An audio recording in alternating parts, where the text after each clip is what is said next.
நான் பார்த்த சூரல் மலை சத்தியமாக இப்படி இல்லை. இங்கே அவ்வளோ கடை இருந்துச்சு. அந்த மக்களோட சந்தோஷம், அந்த தெருவில் சுற்றிட்டு இருந்த பூனை, நாய், எதுவுமே இங்கே இல்லை.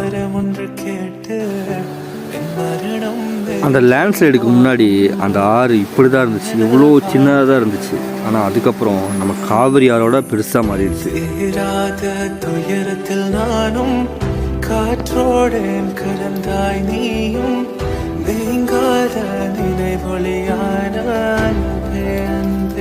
நான் பார்க்கும்போது இந்த ஸ்கூல் இப்படி கிடையாது. அவ்வளோ ஸ்கூலில் அவ்வளோ சில்ட்ரன்ஸ் இருந்தாங்க.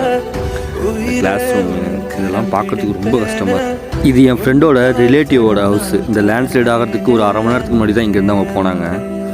இப்போ அந்த இடத்த யோசிச்சு கூட பார்க்க முடியல. ஒருவேளை அவங்க இங்கே இருந்திருந்தாங்கன்னா எப்படி ஆயிருக்கும் அப்படின்னு.